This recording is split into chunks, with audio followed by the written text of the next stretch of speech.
that back in February, we had an opportunity with our elite coaches to invite them to come and participate in the training. It is a full day and a half, 12-hour training. And we did that because we wanted to get their feedback first and find out if this was really valuable. And we got a resounding, how quickly can you get this to the field? We also utilized our elite coaches to give us feedback and be hand-in-hand involved with the personalization of this training. So it's not just an out-of-the-box training. In our partnership with Franklin Covey, we've been able to customize this uniquely to the team Beachbody coaches and what's important for your business. So let's talk about the cities, Jeff. Okay, here we go. All right, we are going to be in 6 cities. We'll be in 2 in July.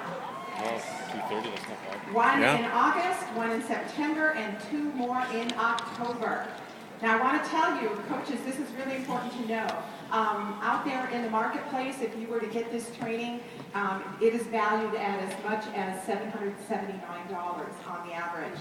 But through our partnership with Franklin Covey and, of course, the commitment here to try to get this to as many coaches as possible, we've been able to offer it at $229. It's a tremendous value. Tremendous value. This is all of the same materials that you would get if you were to go to one of their public seminars. Absolutely. Plus, it's been customized towards Beachbody coaches. That is so true. Exactly. And can we bring the slide back up real quick just for a moment? There's a URL on there. We want to make sure that you got a chance to see, and I want to point that out to you.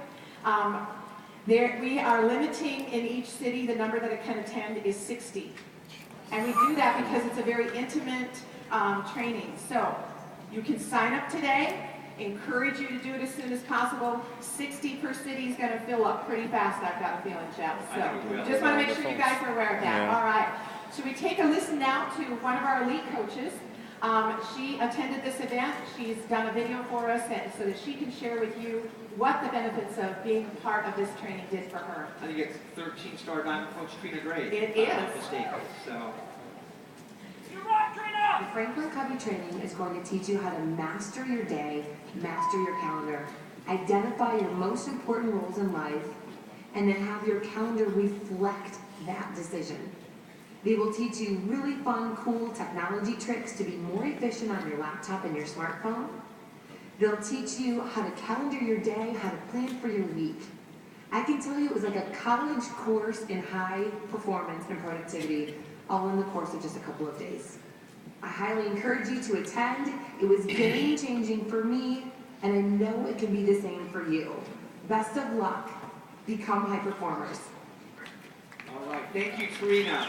Many of you, I'm sure most of you heard Trina's national wake-up call where she talked about what she got out of this training and how it just elevated her performance. So we really are excited to offer this to you. So take advantage of it, and based on demand, we'll continue to go to more cities because we want it to be as many people as possible to take advantage of this.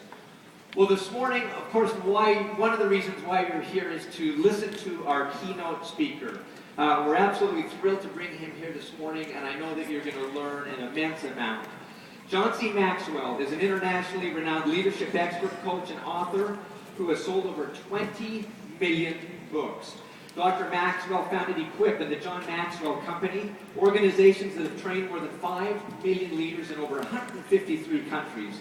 Every year he speaks to Fortune 100 companies, international government leaders, and organizations such as the United States Military Academy at West Point, the National Football League, and the United Nations.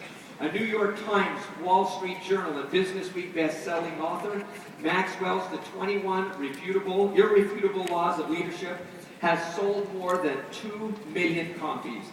Developing the Leader Within You and the 21 Indispensable Qualities of a Leader have each sold more than 1 million copies. You can read his blog at johnmaxwellonlineleadership.com, follow him at twitter.com/John C. Maxwell, and learn more about him at johnmaxwell.com. But best of all, you're going to hear him right now. Please help me welcome to the stage Mr. John C. Maxwell.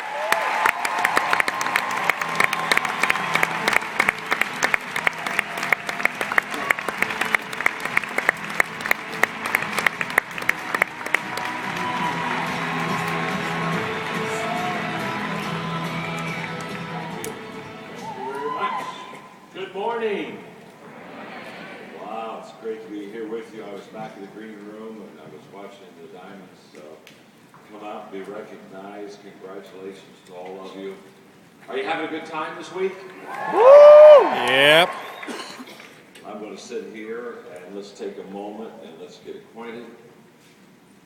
My name is John. On the count of three, give me your name. 1, 2, 3. Nice to meet you.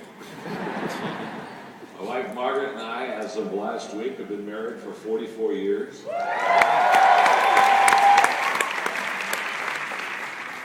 We have 2 children, 5 grandchildren. You're all young, you have no clue. But trust me, you've got children, let them live. If you let them live, they'll give you grandchildren. And once you have a grandbaby, my God, once you, that first grandchild you hold in your arms, you look at that baby and you say, wow, this is the most beautiful, intelligent baby ever born. I mean, no one has to tell you, you know that for a fact. And then you look at that grandbaby and you ask yourself the question, why did intelligence skip a generation? I was speaking at a large convention recently, and I told that story, and I forgot that my son Joel, yeah, he was in the audience. And when I finished, I went back to the green room, and he was there waiting on me. And I looked at him, I said, Joel, honey, you know when I was talking about grandchildren, intelligence given generation, you know I was having fun with the crowd. You know I was kidding, don't you? He said, yeah. He said, it's okay, Dad. He said, I think you're right. So what do you mean? What do you think? He said, I think you're right about intelligence given a generation. I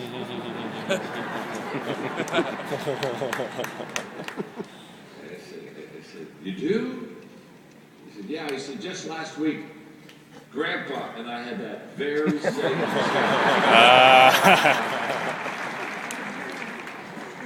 I'm so excited to be here with you today, and you have come because you want to grow, you want to learn. I thank Beachbody for allowing me to be here. What a great organization, what a great company you're part of. And I just, I know you're proud, and I know you're here learning, but I came for one reason. I came to improve your life. I came to put some stuff in you that has potential to not only help you be a success in this organization, but just to help you be a success in life. And so if you'll allow me, I'd like to dive in. I mean, because you came to learn, and I want to teach. So can we get going? Is that all right? Yep. Look at your neighbor and say to them, you're about to learn something. Go ahead and tell them. You're going to learn today. Yep. You're going to learn today.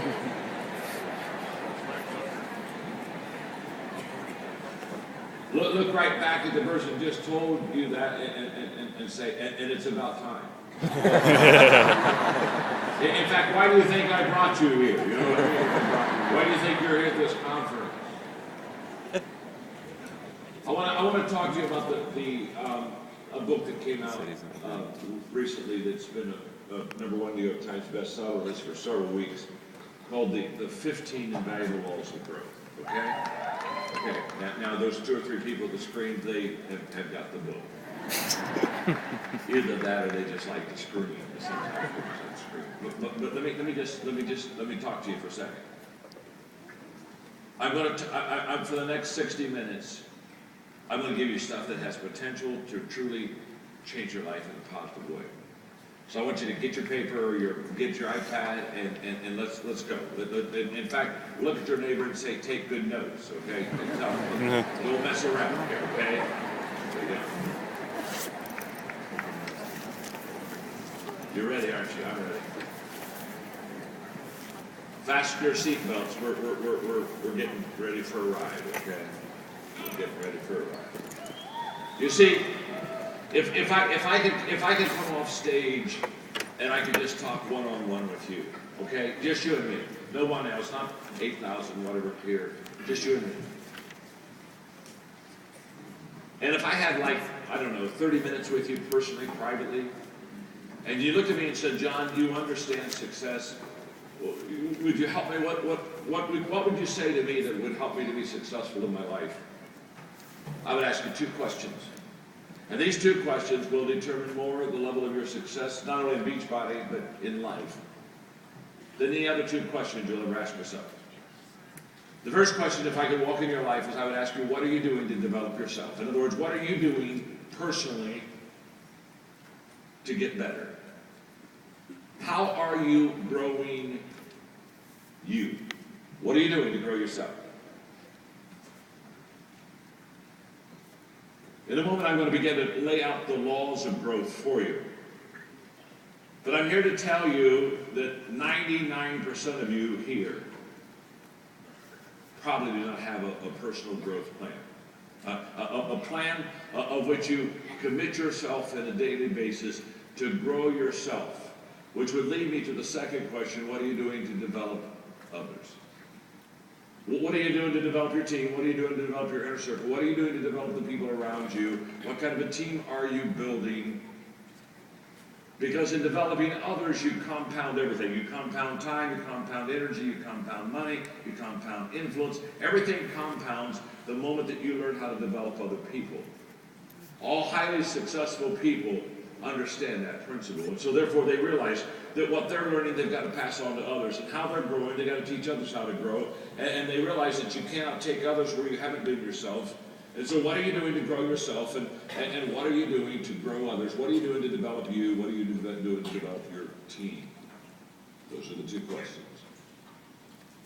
And in the 15 laws of growth, I lay out laws that are just, they pass culture. It doesn't matter where you live. It doesn't matter what your business is. They're laws. They're not principles. They're not good ideas. They've been tested. I have a grid to test what is a law and what is not a law. The laws work. The laws work every time. That's what I want you to hear. They work every time. They work every time. They work with every person. I have the largest leadership training organization in the world, Equip. We've trained 6 million leaders in 175 countries.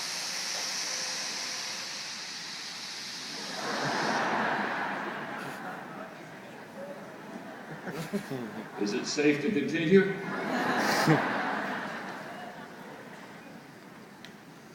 Nothing like Las Vegas, is there? Huh? Nothing like Vegas.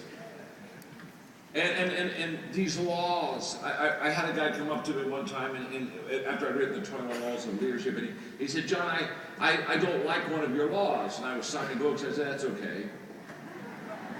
And I kept signing books. And it bothered him. It was okay that he didn't like one of my laws. So he told me, he said, no, I want you to say, I don't like one of your laws. I said, it's okay.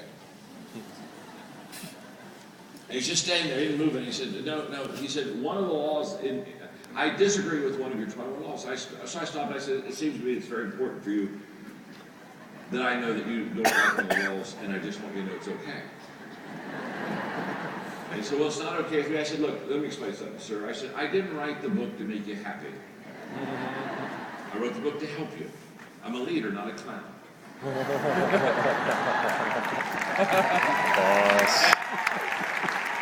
And I could truly care. It doesn't bother me at all if you like one of the laws. It's like a person saying, I don't like the law of gravity. Just go up to a 4-story building and jump off. You see, immediately you'll buy the law. See, the laws never ask you if you like them. The laws say use them. Take them in your life. Because they'll truly change your life. And I'm not going to go do all 15 laws. Of course I'm not going to do all 15. I don't have time to do 15. That takes a day to do the 15 laws, okay? We've got an hour. So I'm going to give you maybe 4. Besides, why would I give you all 15 laws? You wouldn't buy the book. I've been doing this a long time, folks. I've been doing this a long time. Okay. So let's get going. Law number 1 is the law of intentionality. And the law of intentionality just says very simply, growth doesn't just happen. Because can I tell you something? Most people think growth just happens.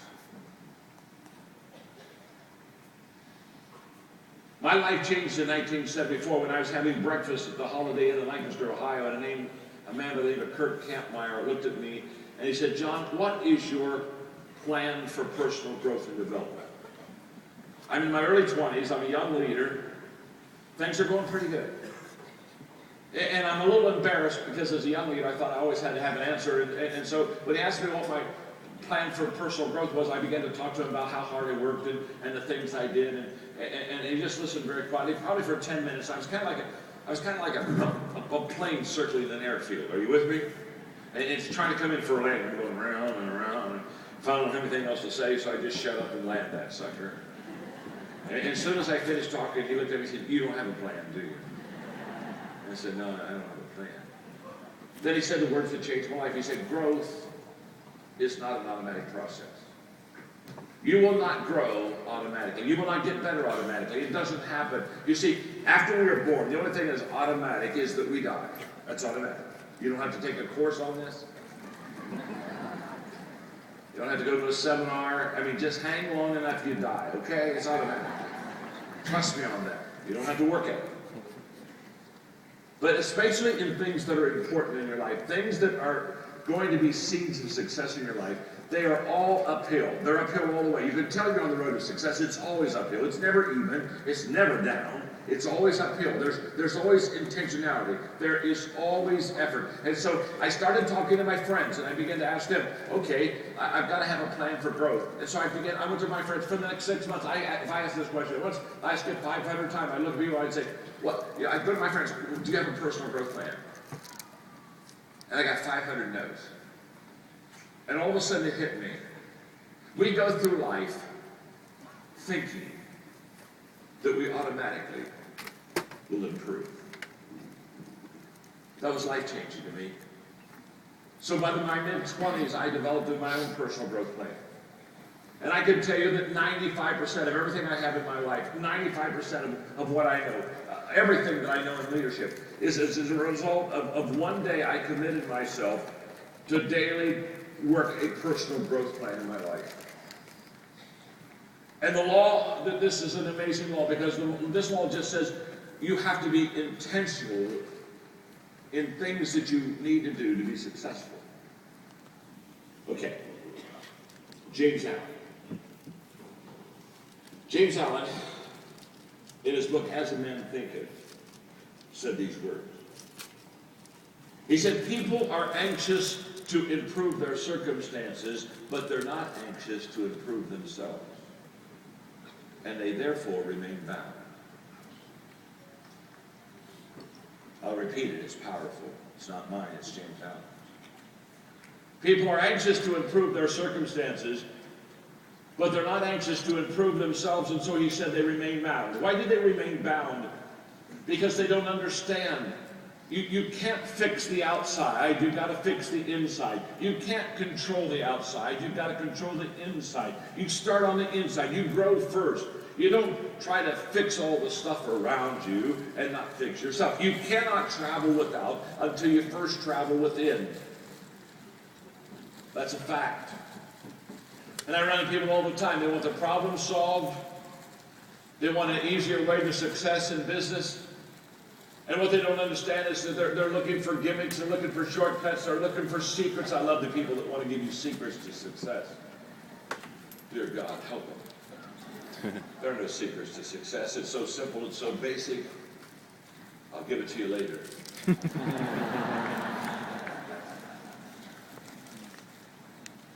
James Allen understood. By the way, I read that book when I was in the 7th grade. As a Man Thinketh. It's a classic. It's 72 pages. I read it every year. I have it memorized. Classic. You see, I grew up reading all the great success books. Because my father paid us, I'm the middle child, he paid the 3 of us. Our allowance was based on reading good books. I've read it. All of my friends got paid an allowance for doing chores, and someone, my dad said, you know, Phil and Bob, these guys, they get paid to do chores. I think it's a good idea. How about paying me to do chores around the house? That's a terrible idea. You see, I don't pay you to do chores because you're part of the family, and I don't pay you to be part of the family.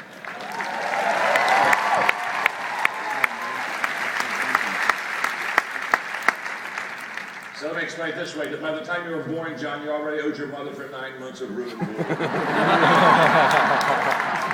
So shut up and take out the garbage. You know what I'm saying? And by the way, why would I pay you? Why would I pay you to take out the garbage unless I wanted you to grow up and be a garbage man? He said, I put my money where my values are.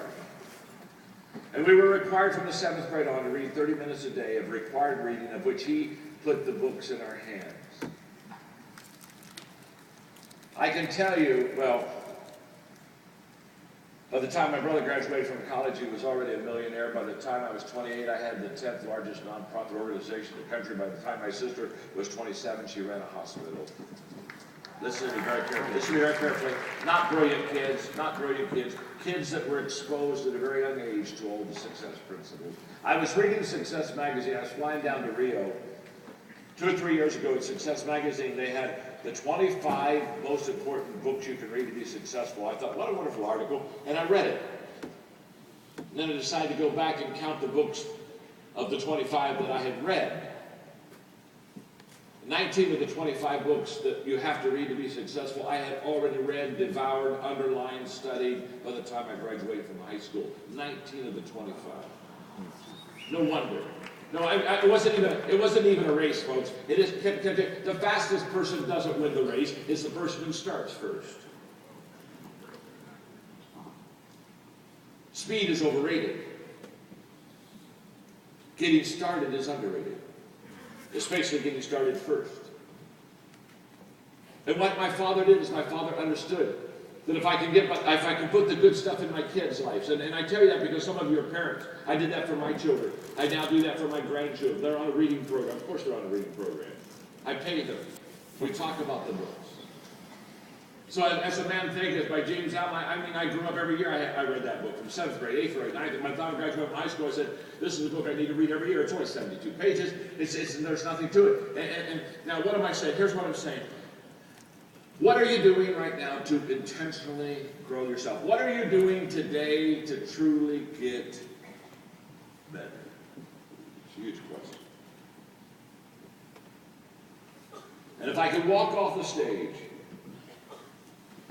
if I could walk off the stage and we could just interact, I would say to you, the most important thing that you can do, the most important thing you can do is when you leave this conference, is to get yourself on a personal growth plan. It changed my life. I'm still on a personal growth. I'm 66. I'm still on a personal growth plan. Law number 2. Law number 2. Okay. Law number 2. The law of the mirror. The law of the mirror says you must see value in yourself to add value to yourself. Mm-hmm. It's a huge law. In fact, it's so important, I'm going to sit down and talk to you, okay? Let's just sit down together here. You've got to see value. When you look in the mirror, you've got to see value in yourself to add value to yourself. If you don't see much value in you, you won't put much time in you. You won't put much energy in you. You won't put much money in you. You won't bet on yourself. If you don't see much value in you, you won't bet on yourself. You know what? If you don't see much value in you, you'll want somebody else to bet on you. You'll want somebody else to sponsor you. This is a law on self-image. And the law on self-image basically says, as you see yourself, you'll place value on yourself, and as you see others, you'll place value on them. So if you have a low self-image, you won't put much into you. And if you have a low self-image, you won't put much into others. I know that for a fact. I see it all the time. I watch and I observe people. And one of the greatest things you can do is begin to see value in yourself. And one of the great things I love about Beachbody, one of the great things I love about this type of an organization is they begin to help you see that you have potential and that you can succeed. And I loved it when one of the diamonds was saying, listen to me, you can do this, you can do this, you can do this. And all she was trying to do is just to kind of help you to understand that you're a person of worth and you're a person of potential. And if you see yourself as a person of worth, you'll bet on yourself. But if you don't see yourself as a person of worth, you won't bet on you. And what's sad is no one else will. Your self-image is the lid on your potential. And if you see yourself from a 1 to a 10 as a 4, you see yourself as below average. If this is my self-image right here, let me tell you something. My self-image will never allow It'll never allow me to get beyond who I think I am, what I think I can become. My self-image literally is the lid on my potential. It doesn't matter whether I'm at Beachbody or any other organization. My self-image is my lid, and my lid will not move until I move my self-image.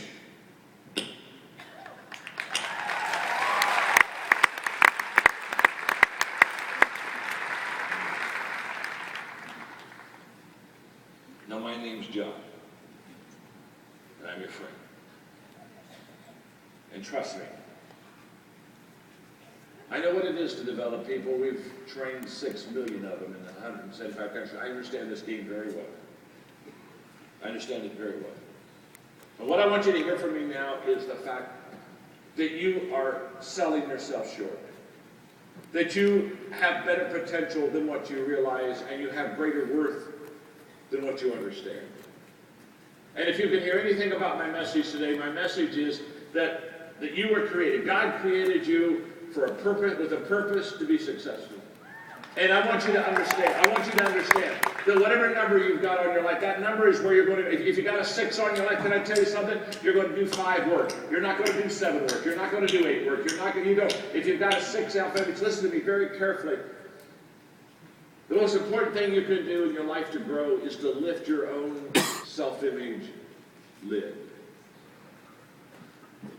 Now, how do you do that? Number 1, you lift your own self-image lid when every day you add value to somebody. When every day you add value to someone else, you begin to lift your self-image lid. Trust me on this, it's a fact. Every day I wake up and I ask myself a very simple question. I mean, I've done this for years. Every day I wake up and I ask myself this question: what can I do to add value to people? And who can I add value to? Every day I intentionally ask myself that question.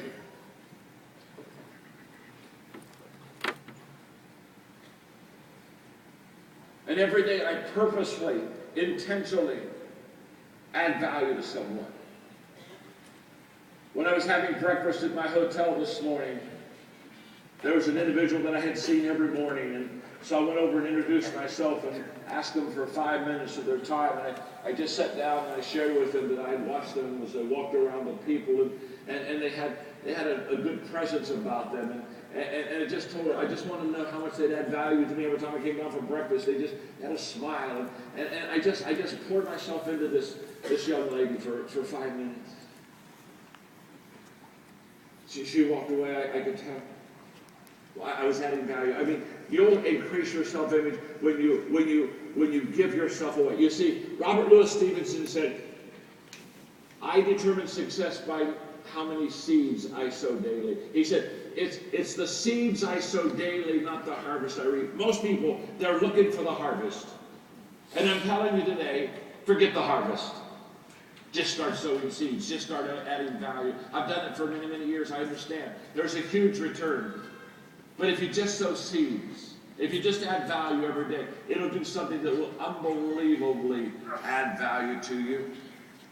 And it will increase your self-image.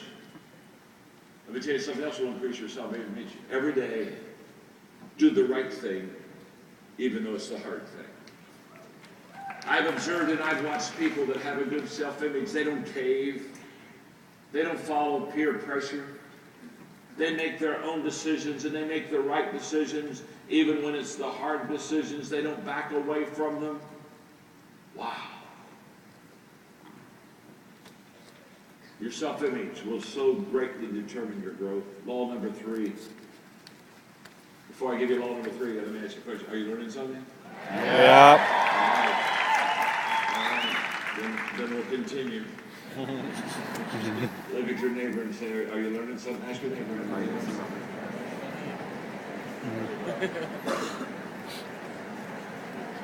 Look right back at him and say, "Not enough yet." I'm gonna send. I got a bunch of videos already. I'll send them out to everyone. Everyone that asks. There are a whole 13 out there. You don't even have a clue about it. Yeah. If I don't, I'll just message you. You can't write fast enough. That goes for everyone. Find the book.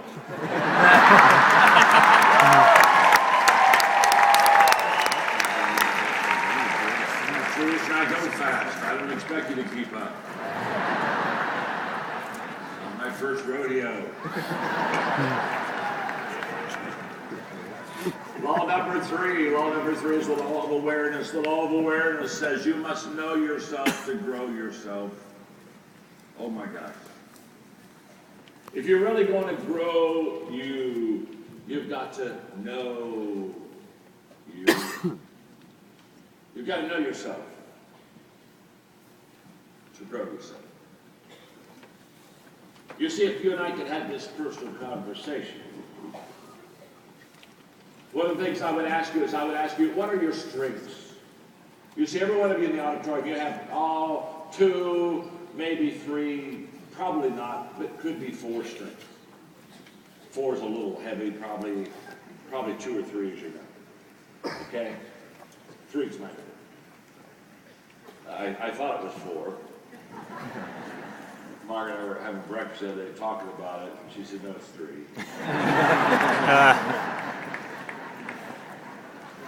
I figured, then I'll be 2, then I'll be 1. Then they just bury me, okay? But you have strength. And one of the questions I would ask you if you and I were talking is, I would ask you, let's talk about your strength. Now I'm talking now about giftedness. I'm talking now about ability. I'm talking about how you are wired. This is not something that you chose. This is you. This is in your DNA. You have a strength. I have it. And what I'm saying to you is, in this area, you've got to know yourself to grow yourself. One of the things I want you to understand is, you have to know what your strengths are. Because whatever your strengths are, that's what you want to grow. In the area of abilities, listen carefully to me, in the area of your abilities, you have to work on your strengths, not your weaknesses. Most people, because of our culture, they work on their weaknesses. When you're in school, you got an A in math, you got a C in English, what did they tell you to work on? They told you to work on your what? English. Get that grade up, get that C, get that up to a B, work on that weakness. I'm saying if you got an A in math and a C on English, work on your math. Forget your English. You were probably lucky to get a C. Teacher probably liked you and bumped you up a grade. Now, why did you get an A in math and a C in English? Because you have a math mind, not a word mind, not a language mind. It's not dumb, it's not right or wrong, it's just who you are. Your strength is math, it's not English. And see, all of your life, you and I have been taught to work on our weaknesses, and I'm here to say, go work on your weaknesses. And you say, John, why shouldn't I work on my weaknesses? It's because you're weak. In your weaknesses. In other words, again, my name's John, I'm your friend. You're not any good at that area.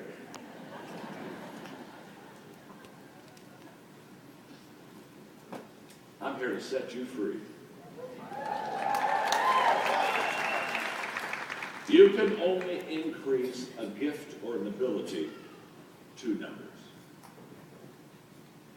Not 10, folks. 2.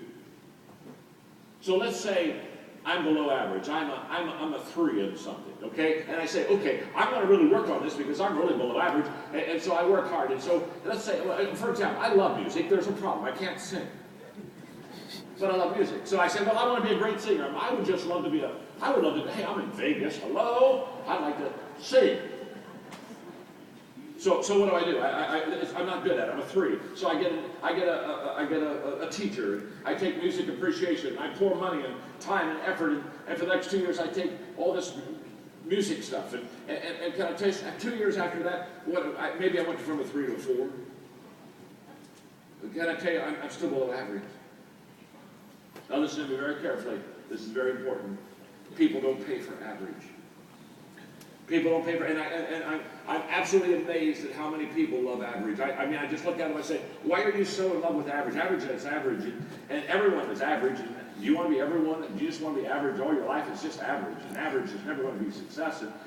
Nobody gets excited about average. You don't get excited about average. You don't say, man, I just love that TV show. It's so average. Let's go. Oh, dear God. We're in Vegas. I heard there was a concert down there that was just really average. EDC. PDC. You don't stand in line for average. You don't pay for average. You don't look at your friend and, after you both worked hard and said, hey, let's go out to dinner. Hey, let's find an average restaurant. And you don't go to the average restaurant where they start to see it. You say, oh, we just want an average table. I know there's the ones over there by the windows, the water in the lake. No, we want that. We want an average, just an average table. And then when the waiter comes, we're going to look and say, are you average? we would like that average. We don't want, if you're good, we don't want you. We'd like you. You would like take the order and then not tell it to the kitchen. And then we remind you 30 minutes later we haven't had our food, and you say, oops, and then you bring the wrong food back, because we like that too. And by the way, when we're talking about the menu, what do you have that's average here? We don't want to know what your specialty is. Do you have something nobody's ordered today? Now you don't go sit at an average table and have an average meal with an average waiter in an average restaurant and walk out of that place and you look at that friend and you say, I am pumped, we must come back here. No. Listen to me, folks. People don't pay for average. And if you work on your weaknesses in the area of abilities, you'll only be average. But let's say you're a 7. Maybe you're above average in something. And so now this is a strength of yours. And so you work on it, and you can go from a 7 to an 8. You could even get to be a 9. Can I tell you something? When you get in that top 20%, when you get 9 and 10, people stand in line for 9s. They pay for 9s all day. And you see, if you work on your strengths, in the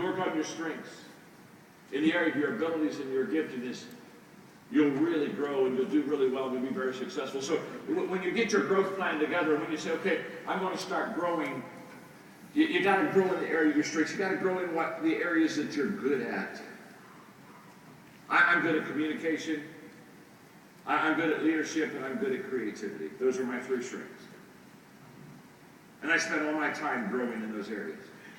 I don't spend time on other things and abilities and gifts I don't have. Why would I do that? I'm not going to be any good at it at all. I love to play golf. But I'm not like a golf handicap. I'm not a really good golfer. But I love to play. But I'm never going to be a scratch golfer. Like when I play golf with a guy and he hits a bad shot and he kind of gets mad. I look at him and say, excuse me, you're getting a little upset here. Do you do this for a living?